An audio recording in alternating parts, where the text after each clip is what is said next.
Hello, everybody. Derek Faust here, and today we're going to be looking at a few studies over high fructose corn syrup and just reading through them, looking at the results. But first, I'm just going to give some information that high fructose corn syrup is regarded by the FDA as GRAS, which is generally regarded as safe. This was done in 1983, then it was reaffirmed in 1996. And so the first study we're going to look at is called The Role of High Fructose Corn Syrup in the Metabolic Syndrome and Hypertension. It is in PubMed and it was produced in April 2012. And the abstract states how obesity and related diseases are an important and growing health concern in the United States and around the world. Soft drinks and other sugar sweetened beverages are now the primary sources of added sugar in Americans' diets. The metabolic syndrome is a cluster of common pathologies, including abdominal obesity, linked to an excess of visceral fat, fatty liver, insulin resistance, insulinemia, dyslipidemia, and hypertension.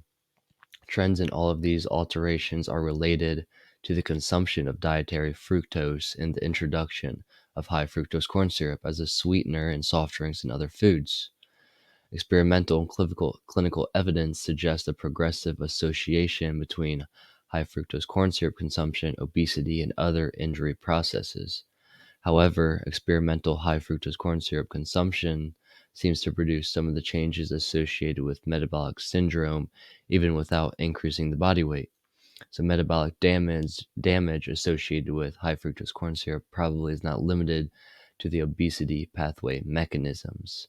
So what this is saying is that although there are metabolic changes within the individual that consumes high fructose corn syrup, it is not always related to obesity, which is the accumulation of subcutaneous fat, but it can lead to the increase in visceral fat, which is going to lead to these metabolic syndrome classifications. And this next study is going to be from Nature. It is called The Toxic Truth About Sugar, which was published in February of 2012. The summary here states how sugar consumption is linked to a rise in non-communicable disease.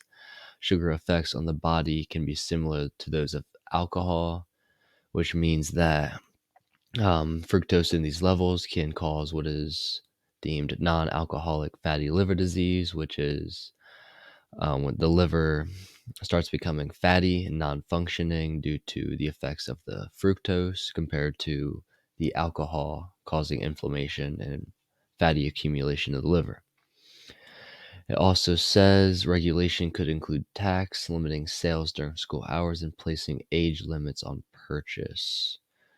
So, reading through this article here, it is saying how here it says many people think obesity is the root cause of disease, but 20% of obese people have normal metabolism and will have a normal lifespan.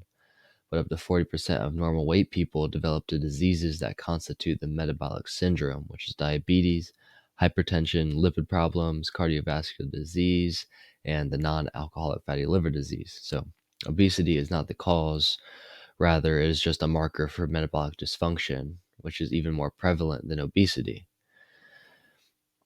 And then next, we're going to talk about the fatty liver and insulin resistance. So this is basically saying how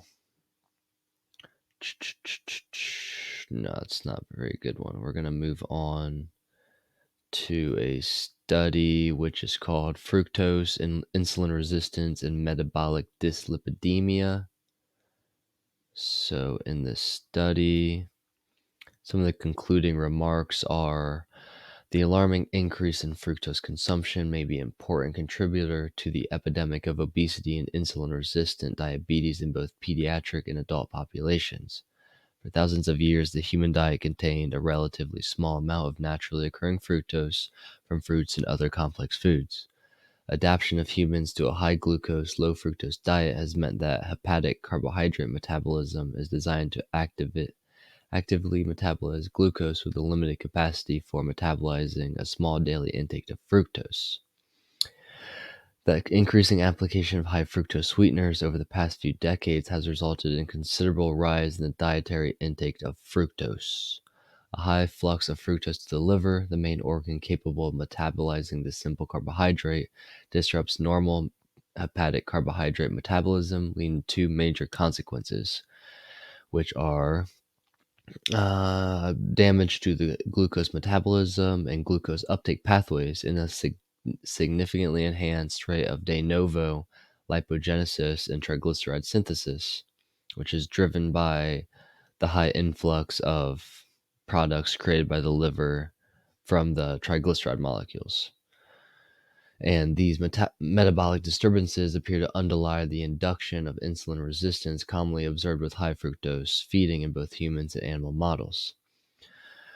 So basically, what this was saying is that you shouldn't be consuming high fructose corn syrup because it causes insulin resistance of the liver, which is then going to increase production of visceral fat, which is going to cause low grade inflammation and eventually systemic insulin resistance, which is going to lead to these metabolic syndromes.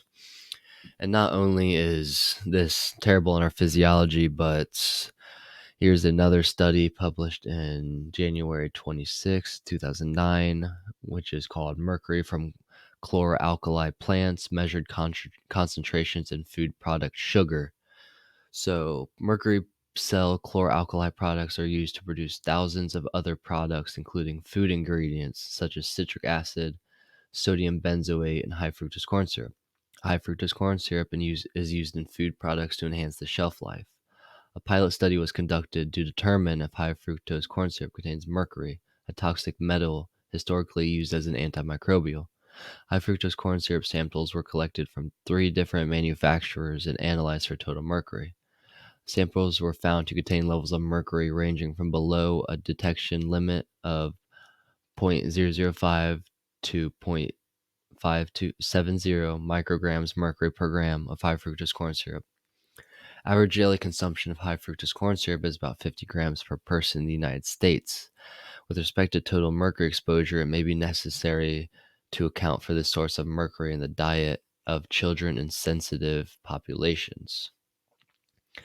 What that's saying is that by consuming high fructose corn syrup, not only are we increasing our chances of metabolic dysfunction, but we are also exposing ourselves to mercury, which is a toxic heavy metal and does accumulate within the body.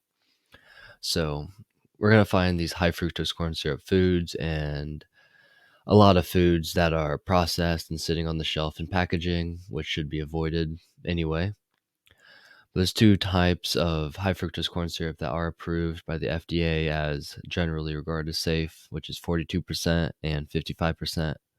42% is generally found in baked goods, cereals, grains, and the 55% is generally found in soft drinks.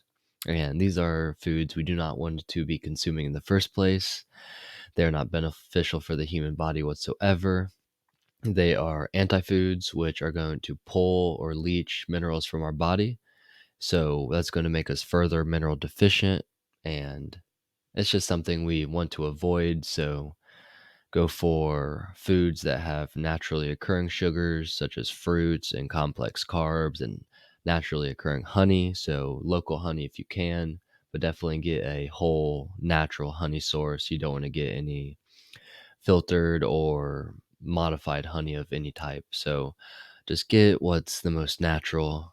Stay around the outside of the store. Check the packaging for high fructose corn syrup. If it has any other products in there, or chemicals, I should say, any other chemicals in there that are hard to pronounce, that's not real. And you should definitely avoid that as well, because that is additional stress on the body. So that's just some information over high fructose corn syrup and the dangers surrounding them. And they should not be approved by the FDA, and they should not be consumed by anybody who gives a crap about their health. So there's that.